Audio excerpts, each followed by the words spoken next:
Salut à tous, c'est Cyril Morin. Salut à tous, c'est Julien Pereira. On est mercredi, on va parler Mercato. Bienvenue dans Mercredi Mercato, votre podcast 100% transfert made in Eurosport. Comment ça va, Julien ? Écoute, ça va très bien. Moi, j'aime bien cette petite alternance, une sur deux. Voilà, parce que j'aime bien être avec toi, mais je pense qu'il faut pas en abuser, faut pas abuser des plaisirs. Alors, il faut savoir que Julien, ici présent avec moi, a un petit surnom parmi nous. On le surnomme Toto. Toto Wolf. D'accord, donc ça aussi, ça sort. Parce que parfois, il est un petit peu colérique. Donc voilà, c'est vrai qu'une semaine sur deux, ça nous évite d'avoir un Toto Jab trop énervé. Malgré tout, je crois qu'aujourd'hui, avant de parler des sujets, tu as quand même quelque chose sur le cœur. C'est potentiellement le départ de Seko Fofana. Ça me brise le cœur. Ça te brise mais le vraiment. cœur. Seko Fofana, le moteur du RC Lens qui pourrait rejoindre l'Arabie Saoudite comme beaucoup d'autres. On ne parlera pas d'Arabie Saoudite aujourd'hui, mais voilà, ça t'énerve. Oui, ça m'énerve parce que voilà, c'est aussi ça, mon petit plaisir, c'est la Ligue 1, c'est les grands joueurs de Ligue 1 et je pense que Fofana entrait dans cette catégorie-là. Donc ça me rend triste. Voilà, tout simplement. De quoi parlons-nous aujourd'hui, mon cher Jap ? Comme souvent ces dernières semaines, on va reparler du Paris Saint-Germain parce que Paris a peut-être pris un petit peu de retard sur les dossiers prioritaires de son mercato estival. Donc ça sera le sujet, notre premier sujet. Le deuxième sujet, on parlera de l'Olympique de Marseille qui a donc officialisé la semaine passée l'arrivée de Marcelino au poste d'entraîneur. Quel mercato pour l'OM et surtout, que signifie l'arrivée prochaine de Kondogbia et la volonté de prolonger Alexis Sanchez pour le mercato marseillais. On parlera de tout ça et donc de l'été brûlant, comme souvent avec Longoria, qui s'annonce sur la Canebière. Et puis en troisième sujet, on va parler du champion d'Europe, champion d'Angleterre en titre, Manchester City. Est-ce que le club est en danger ? Pourquoi ? Parce qu'il y a beaucoup de départs possibles, probables, beaucoup moins d'arrivées annoncées. Est-ce qu'il faut craindre que City ne puisse pas étendre sa domination et son règne ? Et vous le savez, vous venez ici presque uniquement pour ça. Il y aura évidemment le Merca Quiz avec notre graphiste Quentin Guichard qui viendra nous cuisiner. Je mène 1-0 cet été face à toi, Julien. Et tu mènes 1-0 face à Glenn. Je mène 1-0 face à Glenn. J'espère la passe de 3, mais il faut toujours avoir de l'humilité avant le Merca Quiz. Parce que... Pas franchement ce qui te caractérise. Non, le plus, c'est vrai, c'est vrai. Pas se mentir. Un énorme boulard. Petit rappel évidemment, Mercredi Mercato est à retrouver en podcast. Vous tapez Eurosport FC et vous aurez Mercredi Mercato tout l'été sur vos plateformes d'écoute préférées. Et puis si vous voulez nous voir et revoir les meilleurs moments de l'émission, je vous le conseille parce qu'on est habillés tout de noir vêtus. Rendez-vous sur eurosport.fr pour retrouver les meilleurs extraits découpés par Sébastien Petit aujourd'hui à la réalisation. Julien, allons-y. Plongeons la tête la première dans notre premier sujet, le Paris Saint-Germain. Et cette question, le dossier Bernardo Silva qui prend du temps à se décanter, Harry Kane qui a fait l'objet d'une offre officielle du Bayern Munich pour Tottenham, de la part du Bayern exactement, et Victor Osimhen qui pourrait rester à Naples ou qui pourrait céder aux sirènes de la Première Ligue, mais en tout cas le Paris Saint-Germain n'apparaît pas forcément encore comme un dossier prioritaire ou comme un non prioritaire dans le dossier plutôt. La question, Julien, Paris peut-il se retrouver le bec dans l'eau ? Alors je dirais, il faut s'inquiéter mais pas trop.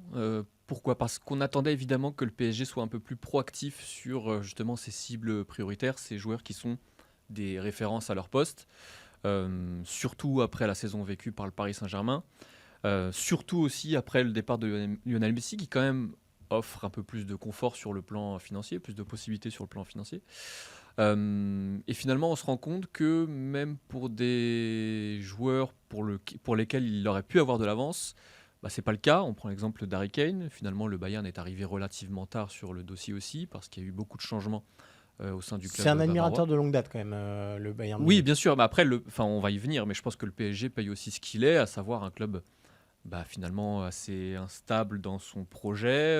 Il y a beaucoup de flou, ça on en a déjà beaucoup parlé ces dernières semaines, mais bref, le PSG pouvait avoir de l'avance, il n'a pas été capable de prendre cette avance-là, et pour moi c'est ce qui est le plus inquiétant parce que les changements qu'on attendait sur ce plan-là ne sont pas arrivés. Maintenant, on est encore assez tôt dans ce mercato estival, et je pense, on va y revenir aussi, qu'un autre marché va s'ouvrir pour le Paris Saint-Germain, et que c'est là qu'il faudra être intelligent pour la direction. je doute que tu sois du même avis que moi. Non, moi, il y a un poste qui m'inquiète beaucoup plus que les autres, c'est le poste de numéro 9. Non pas que Bernardo Silva ne soit pas unique, mais simplement des joueurs créatifs qui jouent sur des côtés. euh, c'est plus facilement trouvable aujourd'hui dans le football de 2023 que des purs avant-centres comme Kane et comme Osimhen. Je me suis amusé à regarder un peu la liste des avant-centres les mieux cotés sur le marché. Donc évidemment, il y a Haaland. Kane et Osimhen font partie du top 10. Mais assez rapidement, en fait, quand vous vous éloignez de ce Gotha européen-là, il y a un vrai gap de niveau. Euh, Il y a Colomwani, ok, Osimhen, Vlahovic peut-être. Mais derrière, ce qui reste, si vous n'avez pas ces joueurs-là, Lukaku, Ouais, moi je pense que ça serait pas pourquoi une pas, mais mauvaise idée. à relancer quand même. Bien sûr. Et niveau salarial, ça va être compliqué à assumer aussi. Gonzalo Ramos, avec tous les doutes que ça peut générer. Jonathan David, donc on est déjà sur un niveau bien inférieur, je trouve, et pas du tout du standing du Paris Saint-Germain, qui m'inquiète un petit peu parce que, à mes yeux, la priorité du Paris Saint-Germain, pour compenser le départ de Lionel Messi, c'était de prendre un numéro 9 pour accompagner et Mbappé, mais aussi Neymar. Parce que moi, j'imagine Neymar prendre une position numéro 10. On va en parler d'ici peu, mais dans le schéma qui se dessine, ça va être quand même le grand ordonnateur du jeu parisien, surtout avec le départ de Lionel Messi. Et pour ça, il faut un 9 qui sache faire des courses en profondeur que Mbappé fait pas tant que ça finalement. Un 9 qui sait occuper aussi la surface. Donc moi, c'est ce dossier-là principalement qui m'inquiète. Et j'ai un peu peur que Paris ait pris son mercato à l'envers. On en parlait la semaine passée, ou il y a 2 semaines, je sais déjà plus, mais ils ont déjà complété l'effectif. Oui. Il y avait un vrai problème de nombre et de quantitatif et qualitatif au Paris Saint-Germain, mais quantitatif en faisant Asensio, euh, en faisant Ugarte, en faisant peut-être Kanginli, Hernandez, Skriniar. Il y a du nombre qui est arrivé et c'est du bon renfort pour compléter l'effectif. Mais il me manque encore ces mecs qui vous font passer un cap dans l'équipe type. Et je prends l'exemple de 2 clubs actuellement sur le mercato qui sont plutôt actifs. Manchester City et Arsenal, eux, leur mercato, ils l'ont fait à l'inverse. Ils se disent, on a 2 postes prioritaires à combler. On va mettre 200 millions, 250 millions d'euros sur ces 2 postes-là. Donc à City, ce sera un numéro 6 et un défenseur central. Guardiol, plus Rice, puisqu'ils ont abandonné la piste. Mais voilà, Arsenal, c'est pareil, c'est Havertz, c'est Rice. Paris a préféré compléter son effectif plutôt que d'améliorer pour l'instant son équipe première. Et c'est ça qui m'inquiète un petit peu. Oui, mais je pense que la raison est simple, c'est que Paris n'avait pas le choix. En fait, on voit qu'il y a une vraie différence sur la méthode Campos. Globalement, les recrues qui sont arrivées, ce sont des recrues Campos. Oui. Et on sait très bien que Campos aime avoir ses noms, ses recrues négociés plusieurs mois à l'avance. Donc ces recrues-là correspondent à ça. Le problème, c'est que pour des joueurs qui sont des références sur leur poste, à leur poste, il faut faire d'une part de la place, et deux, il faut avoir de la clarté sur le projet. Le problème, c'est que Paris, n'a pas de place, ou en tout cas pas suffisamment, parce qu'on voit qu'il y a encore des désaccords entre la direction sportive et la présidence. On peut prendre l'exemple de Marco Verratti, par exemple, qui est suivi de près, qui intéresse beaucoup l'Arabie Saoudite notamment. L'équipe nous révèle que Luis Campos était plutôt chaud pour le vendre, que Nasser Al-Khelaifi est plutôt pour le garder. Ouais. Donc, tout ça Surtout avec l'arrivée de Luis Enrique aussi, parce que ça aussi, ça remet tout en cause. Et c'est aussi ce qui explique pourquoi les plus gros poissons ne sont pas encore complètement ferrés par le Paris mais Saint-Germain. ça rentre finalement dans le manque de visibilité. C'est aussi parce qu'on a eu un entraîneur qui, d'ailleurs, n'est toujours pas officiellement l'entraîneur du Paris Saint-Germain. Et donc, pour ces dossiers-là, c'est très compliqué de travailler en amont et on est toujours un petit peu dans l'urgence. Et quand vous êtes dans l'urgence, vous êtes forcément doublé par des clubs qui travaillent mieux ou en tout cas qui sont plus stables. Ce flou-là, moi, je trouve qu'il se représente assez bien sur les prévisions pour l'équipe type la saison prochaine du Paris Saint-Germain.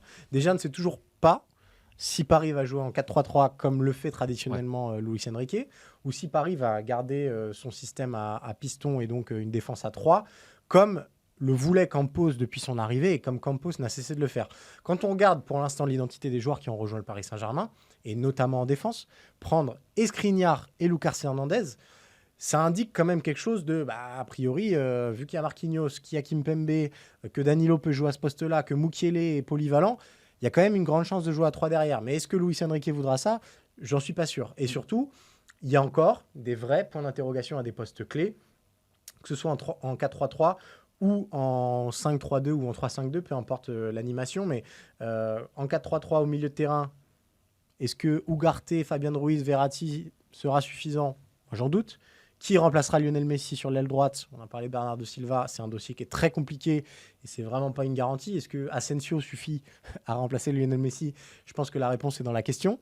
Et pareil, en 3-5-2, bah, là, il y a moins de points d'interrogation, mais il vous faut ce numéro 9 qui change absolument tout dans votre équipe et qui apportera ce que n'apporteront pas ni Neymar ni Mbappé.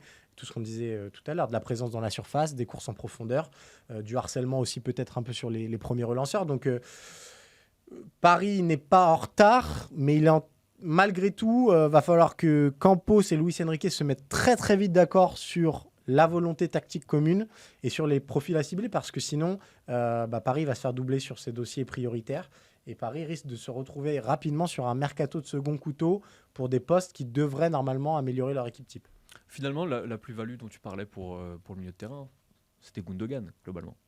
C'était Gundogan, le joueur qui manquait. Même un Bernardo Silva au milieu de terrain pourrait être une vraie plus-value. Donc oui, je suis assez d'accord. Après, on a quand même beaucoup critiqué le banc du PSG la saison dernière. Tout à fait. Sur ce plan-là, il y a quand même déjà beaucoup de mieux, oui. parce que les recrues vont vraiment apporter de la profondeur d'effectif. Et même si certaines recrues sont titulaires, finalement, un Danilo, par exemple, pourrait se retrouver sur le banc. Ouais. Donc ça apporte vraiment de la plus-value sur le banc. Effectivement, c'est fait à l'envers, mais au moins c'est fait et ça n'a pas toujours été fait. Ouais, moi je vais juste mettre un dernier bémol, une dernière nuance en tout cas là-dessus, c'est que faut aussi prendre en compte qu'une recrue n'est pas forcément une satisfaction.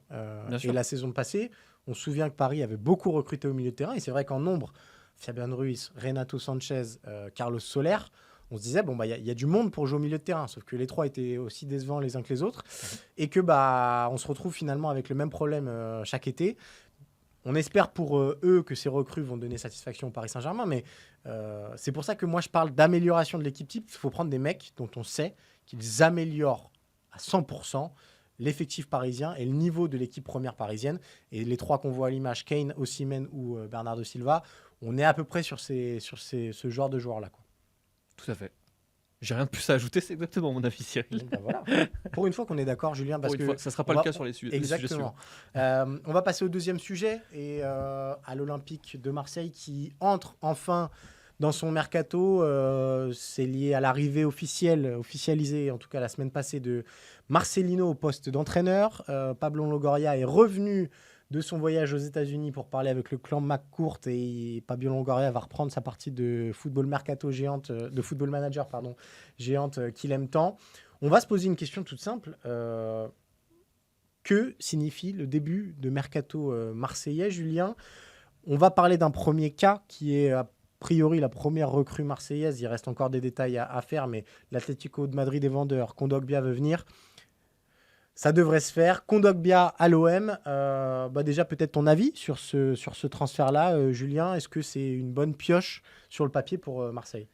Moi, je suis convaincu que c'est une bonne recrue, surtout à ce prix. On parle de 6-7 millions d'euros. Ouais.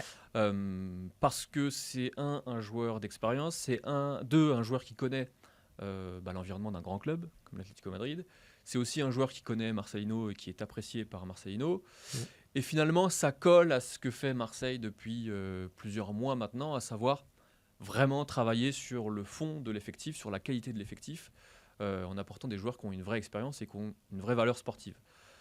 Effectivement, il y a cette dernière saison à Atlético qui n'est pas grandiose. Il y a 27 matchs pour 51 minutes par match joué, ce qui n'est vraiment pas énorme. Mais globalement, je ne suis pas inquiet parce que c'est un joueur qui a 30 ans, qui n'est pas si vieux. Et finalement, ça correspond un petit peu. Qui a fait des très bonnes choses à l'Atlético de Madrid, il faut le dire quand même aussi. C'est-à-dire que je crois que ça fait 3 ans qu'il est là-bas. Ok, la dernière saison est plus nuancée, mais auparavant, ça a été vraiment un homme très important de l'Atlético de Madrid, de Diego Simeone. Sous Simeone, ce qui dit quand même quelque chose de la valeur du joueur. Exactement. Finalement, c'est globalement une recrue à la Verretou, c'est-à-dire qu'on prend un joueur qui a des belles références dans un championnat étranger, dans des grands clubs étrangers, qui est proche de la trentaine, mais dont on sait, a priori, qu'il va vraiment apporter quelque chose à l'effectif. Donc sur ça, je trouve que c'est plutôt une bonne chose parce que ça montre aussi que Marseille garde un cap, que Marseille a un espoir de stabilité malgré les changements d'entraîneur. Ce qui me surprend un petit peu plus, c'est que finalement, Marseille renforce en priorité un secteur qui est ultra fourni, à la fois en qualité et aussi en quantité. Parce que Rongier, parce que Verretou, parce que beaucoup d'autres, Malinowski, Unai, Payet, Under, etc. Tout ça, c'est des joueurs Parce que Guendouzi n'est pas encore parti. Parce que Guendouzi n'est pas encore parti, tout à fait. Et c'est ce qui me surprend parce que y a quand même des gros manques là dans l'effectif actuellement. Il faut au moins deux latéraux, une doublure à droite, un titulaire à gauche et peut-être même une doublure à gauche si Kolasinac ne reste pas. Il faut aussi un défenseur central supplémentaire. Il faut aussi a priori un attaquant supplémentaire parce que Voire deux, s'il joue en 4-4-2. c'est ce que Marcelino veut. Donc c'est ce qui me surprend. Maintenant, on a déjà vu Marseille dépenser beaucoup plus d'argent sur des joueurs qui apportaient beaucoup moins de garanties. Donc je pense qu'il n'y a pas de mauvaises choses sur ce plan-là. Mais à voir. Je suis assez d'accord. J'ai du mal à m'inquiéter de toute façon pour l'OM depuis que Longoria est arrivé là. Il a montré un vrai savoir-faire sur ses mercatos. Alors tout n'est pas une immense réussite, mais c'est rarement des immenses faits. En fait, moi, quand il y a eu Verretou l'année dernière, j'avoue, j'ai été un petit peu réservé. On pourrait avoir le même genre de réserve pour Kondogbia, mais en fait, on est sur des profils ultra éloignés du traumatisme Strootman. On n'est pas du tout sur le même type de joueur. Strootman, quand ils le prennent, il sort d'une immense blessure, il apporte plus grand-chose, il le paye très cher. Là, c'est pas les mêmes joueurs, ils n'arrivent pas au même âge. Il y a beaucoup plus de garanties avec Verretou, Kondogbia qu'il y en avait avec Strootman. Donc bon, je suis assez d'accord avec toi, je ne m'en fais pas trop. Après, pour moi, le vrai symbole, et pour vraiment lancer son mercato, Marseille devra réussir à prolonger Alexis Sanchez. Parce que là, le problème, c'est que le projet marseillais ne peut se lire qu'à travers le prisme du symbole Sanchez, qui est le joueur le plus impactant de l'effectif, qui est le modèle absolu, qui est le joueur le mieux payé, s'il venait à prolonger, si je ne dis pas de bêtises, parce qu'ils sont quasiment dans les mêmes sphères actuellement avec Verretou, mais s'il venait à prolonger, Sanchez devrait passer devant. Et ce serait une vraie garantie sur la compétitivité de l'OM, parce que quand on regarde l'effectif actuel, tu en as parlé, il y a des trous, mais il y a aussi des joueurs dont on ne sait pas exactement encore la valeur à l'OM et en vue de la Ligue des Champions. Unai, Vitinha, même Malinowski, c'est encore des points d'interrogation finalement. Et on en avait parlé. Le mercato d'hiver de l'OM la saison passée ressemblait presque à un mercato d'été, mais on n'a pas beaucoup plus de réponses en 6 mois. Et il va falloir que cet effectif-là, qui va disputer en plus les barrages de Ligue des Champions, soit prêt tôt dans la saison et soit prêt au niveau de la Ligue des Champions. Sans Sanchez, j'ai un gros doute que l'OM ait ce qu'il faut pour accéder au pool de la Ligue des Champions et pour être compétitif dans cette compétition-là. Pour moi, Sanchez déterminera absolument, 75% du mercato marseillais, j'ai envie de dire. Parce qu'en plus de la valeur sportive qui est évidente pour Sanchez, il y a aussi la puissance du symbole, parce qu'on sait qu'il y a eu des contacts avec l'Arabie Saoudite, mais que ça ne l'intéresse pas parce qu'il veut continuer en Europe et parce que le club lui plaît. On sait aussi que lui, il veut gagner des titres, que clairement, son objectif, lui, il aimerait gagner le titre en Ligue 1, qu'il veut jouer à la Ligue des Champions, et que finalement, s'il part, ça dit quelque chose des ambitions de l'OM, finalement. Il collerait parfaitement en plus aux besoins tactiques de Marcelino. Tout à fait. Mais ça démontrerait aussi que finalement, l'OM n'est pas vraiment à hauteur de ses ambitions. Donc ça serait vraiment un gros coup, je trouve, sur le projet sportif.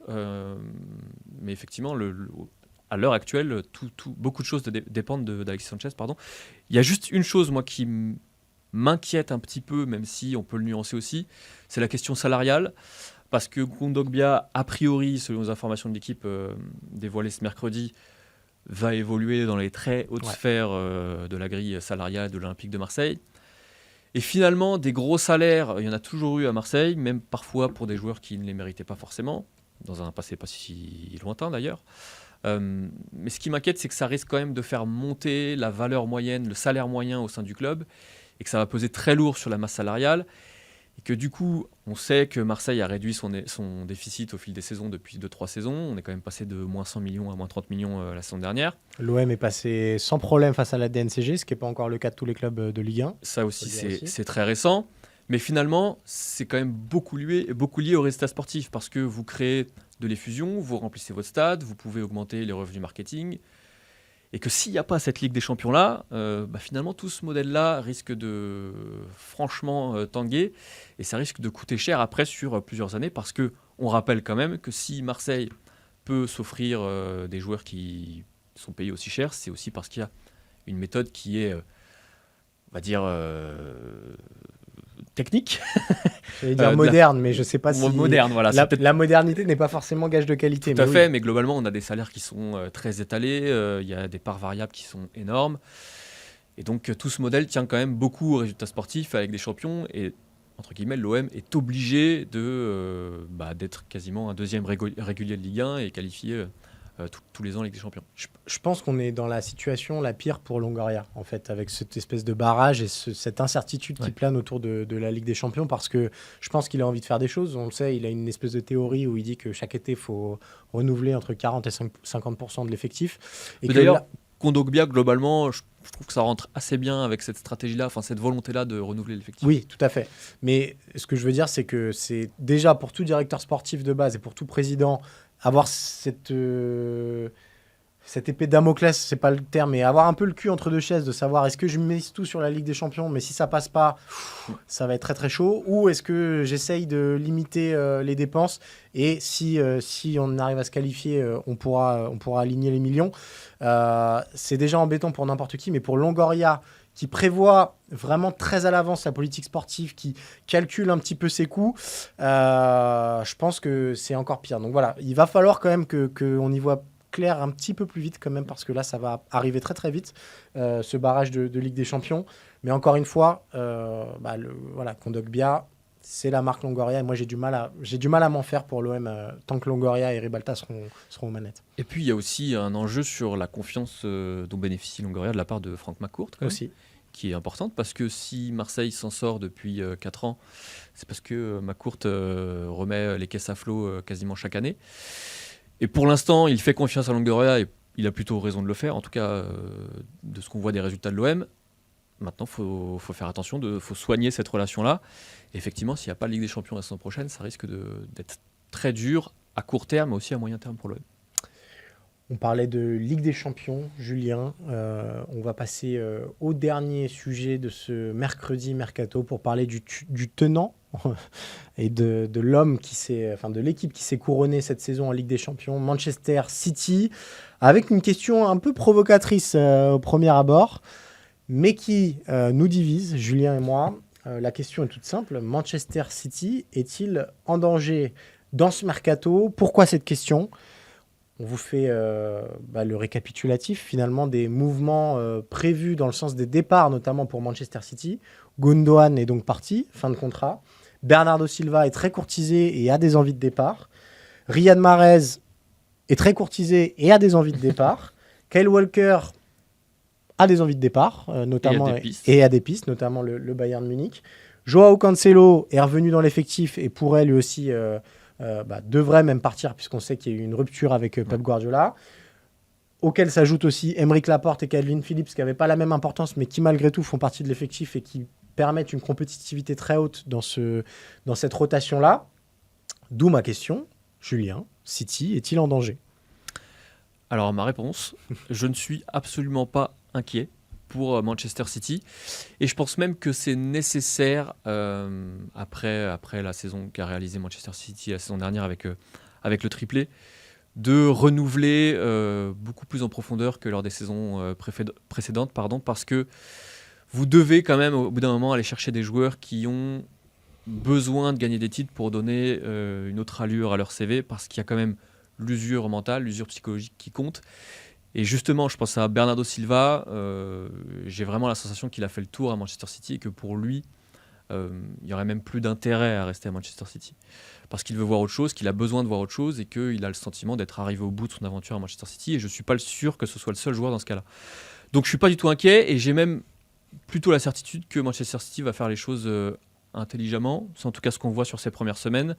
Gundogan est parti, il a été remplacé immédiatement par Kovacic. Bernardo Silva était annoncé la semaine dernière quand même très proche de l'Arabie Saoudite par la presse espagnole notamment. Il est retenu parce qu'on voit bien qu'il n'y a pas de remplaçant évident. Donc je ne suis pas inquiet parce que City a un entraîneur qui sait comment faire les choses, a une direction sportive qui sait comment faire les choses et globalement est sur les rails tout simplement. Oui. Ils ont de l'argent qui aide aussi beaucoup. Aussi. C'est marrant parce que tu as repris mon argument. À l'envers. En fait, on a parlé beaucoup de la possibilité de la naissance d'une dynastie de la part de Manchester City.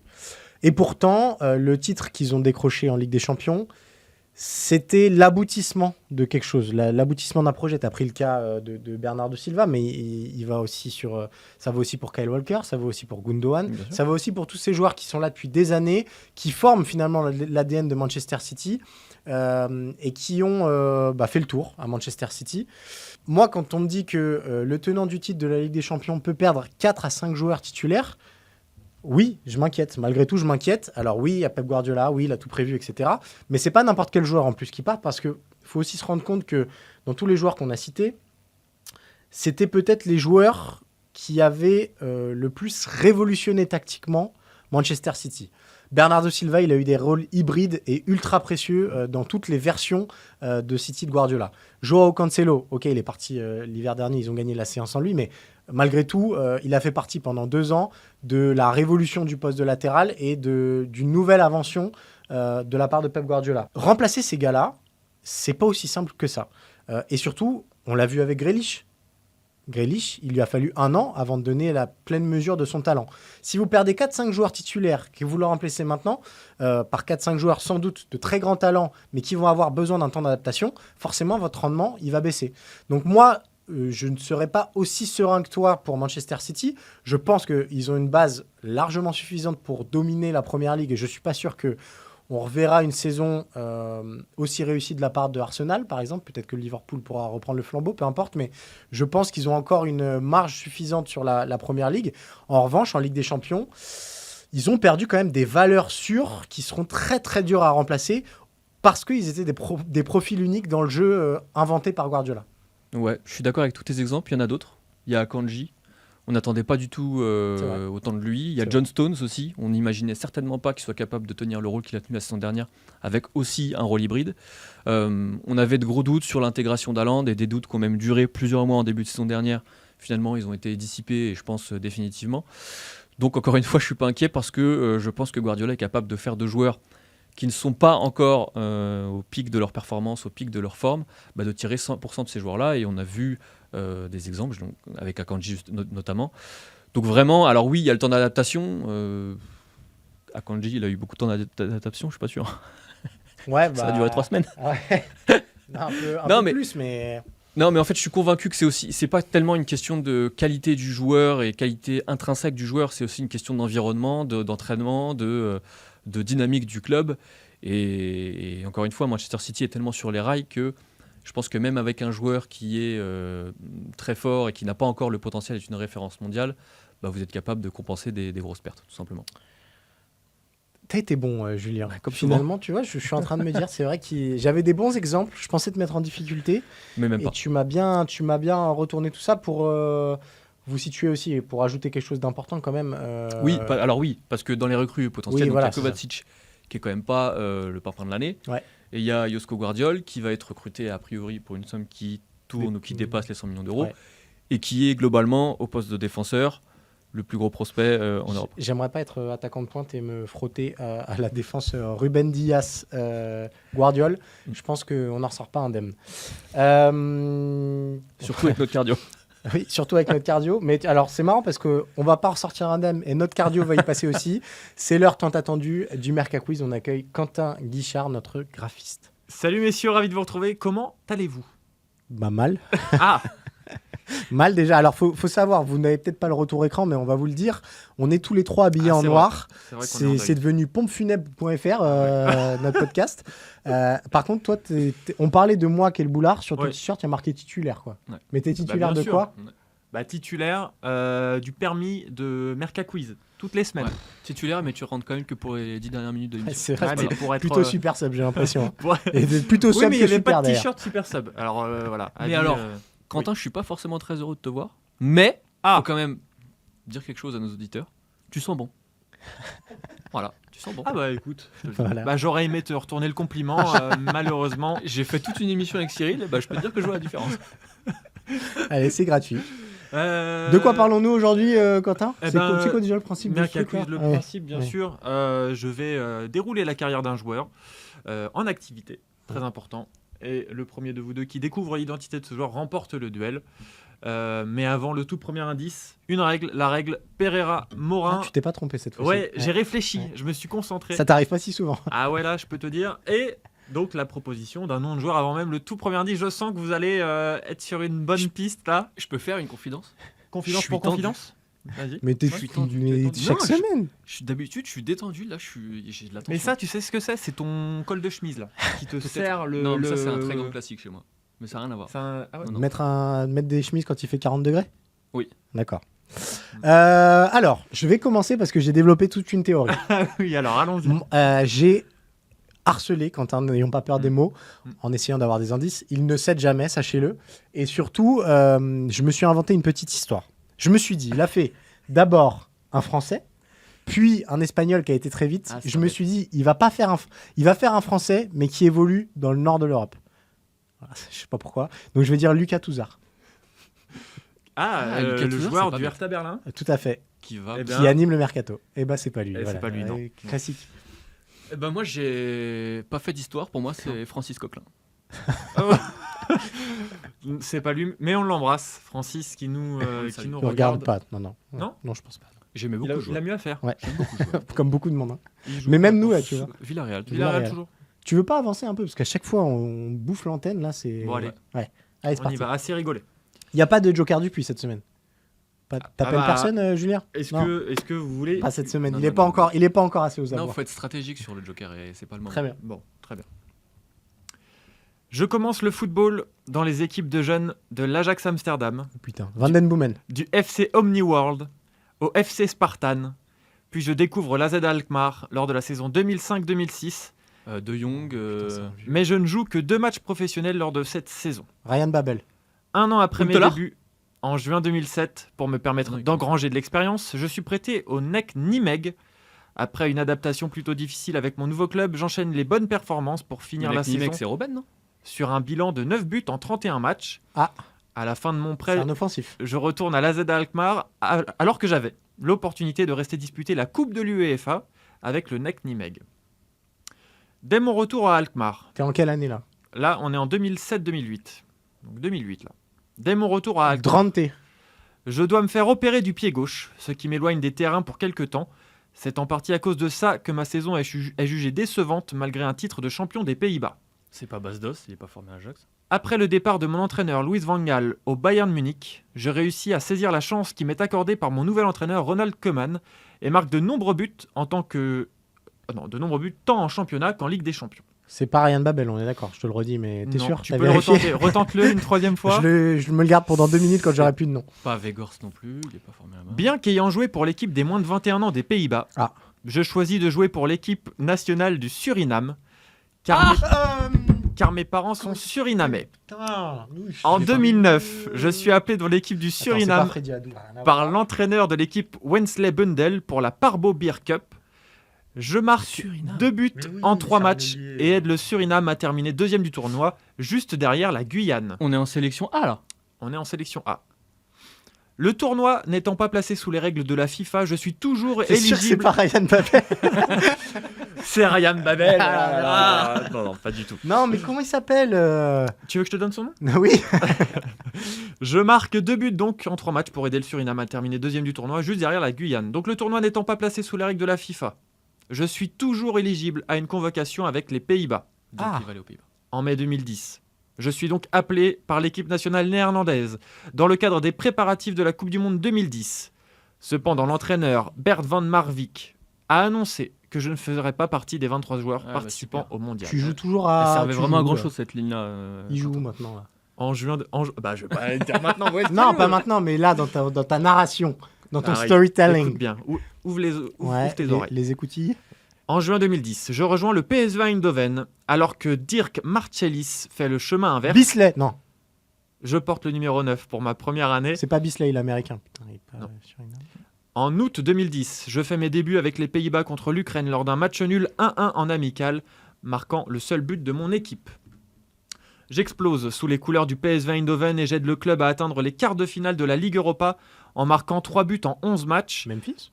Je marque par ailleurs 10 C'est buts pas Altidore. en 33 matchs Altidore, de il y a championnat, alors que l'équipe ne terminera qu'à la 3e place, bien qu'elle ait été leader pendant la majeure partie de la saison 2010-2011. Mais c'est un ailier puissant qui marque des buts. C'est ça l'histoire? Au début de la saison Ouais. 2011-2012, je récupère le numéro 11 qui était libre depuis le départ de Nordin Amrabat pour Kayserispor. En novembre 2011, je suis sorti du banc contre Héraclès et marque un triplé, mon premier pour le club. Non, je l'ai pas. Je connais plus de difficultés lors de ma deuxième saison en marquant seulement 11 buts en 50 matchs, toutes compétitions confondues. Mais ma dernière saison sera la meilleure. Je marque 15 buts en championnat, 3 en Ligue Europa et 1 en Supercoupe des Pays-Bas. À la fin de la saison, j'ai des envies de départ et compte quitter le club avec lequel j'ai joué 138 matchs, inscrit 43 buts et remporté la Coupe des Pays-Bas en 2012. Ok, donc là, tu vas en Allez, première super, ligue. change de club. Non, mais là, il va en première ligue, je te le dis. En juin 2013, je signe un contrat avec le Dynamo Kiev.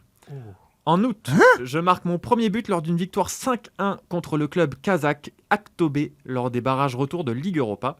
PSV Dynamo Kiev. Je remporte la Coupe d'Ukraine lors de ma première saison. Je suis devenu un membre régulier de l'équipe néerlandaise sous la direction de mon ancien entraîneur à l'AZ Alkmaar, Louis van Gaal. Je marque 5 buts et fais 5 passes décisives lors de la campagne de qualification pour la Coupe du Monde 2014. À l'été 2014, je suis naturellement sélectionné pour disputer le mondial au Brésil que les Pays-Bas termineront à une très belle 3e place. Je débute comme remplaçant lors des C'est 2 pas premiers Doyon. matchs de groupe des Pays-Bas. Victoire 5-1 contre l'Espagne et 3-2 contre l'Australie. Non, mais oui, c'est... Avant d'être titulaire contre le Chili pour une victoire 2-0, j'ai disputé les 120 minutes de la demi-finale que l'Argentine remporte au tir au but. Lors de ma deuxième Ah, et, là, on est nul, là. lors de ma deuxième C'est et le, moment, dernière... c'est le moment où on a passé le cap, où vraiment, là, ça devient gênant. 2014, mais attends, il y a Van Persie. Lors de ma deuxième et dernière saison pour le Dynamo, je remporte à la fois le championnat Dynamo Kiev, il m'a et la perdu, là. Coupe Ah, d'Ukraine mais moi, sans pareil. subir une seule défaite dans les 2 compétitions. Je dispute en tout 78 matchs avec le Oh club là là. ukrainien pour 16 buts inscrits. Là, j'ai vraiment. Là, En juillet Autant 2015. PSV, j'avais des noms en tête. Là, j'ai rien qui me. En juillet 2015, je rejoins Sunderland, où je retrouve l'entraîneur Dick Advocat, que j'ai déjà connu au PSV et à l'AZ. Je marque mon premier but en Première Ligue en août 2015 face à Aston Villa. Je suis rapidement mécontent de ma situation à Sunderland, déclarant, je cite, ne C'est pas pas être Josh Maja venu en Première Ligue pour m'asseoir sur le banc. Pour la saison 2016-2017, je suis prêté en Turquie à Fenerbahçe, Oh là là. où je fais une excellente saison.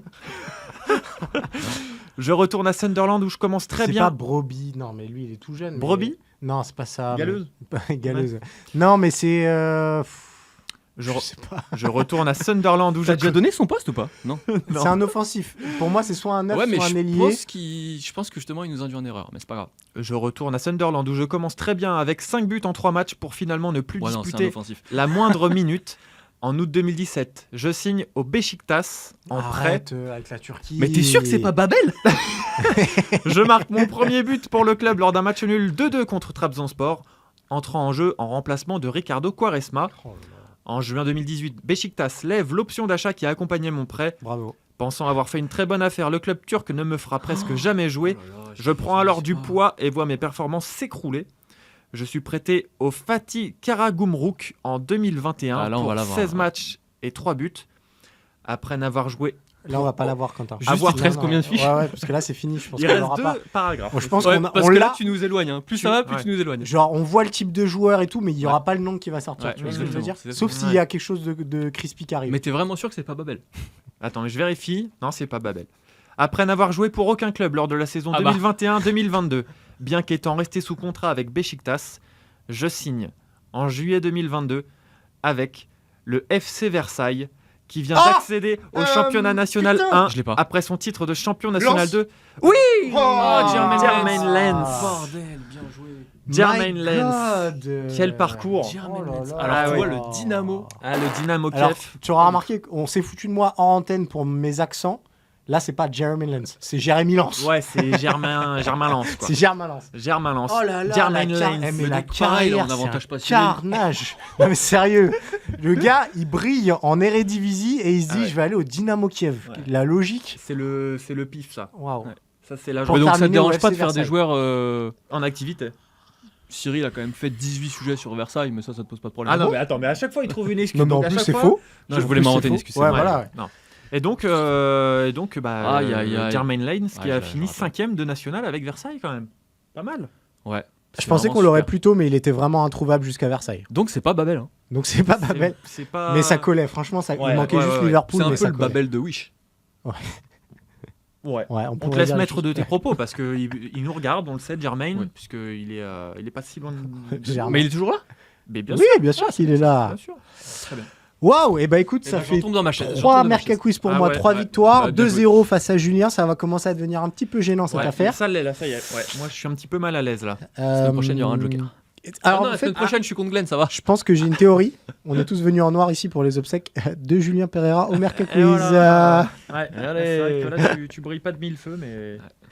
Mais bon. Et bah, merci beaucoup, Quentin. Merci Merci, beaucoup, bravo. Julien. La semaine prochaine, Glenn Cellier prendra ma place pour un nouveau numéro de Mercredi Mercato. Abonnez-vous, partagez l'émission, parlez-en autour de vous.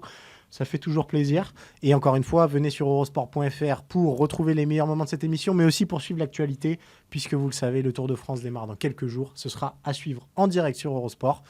Donc rendez-vous sur notre site et sur notre application. J'en termine avec ce monologue bien trop long et je vous dis à bientôt. Ciao. Salut à tous.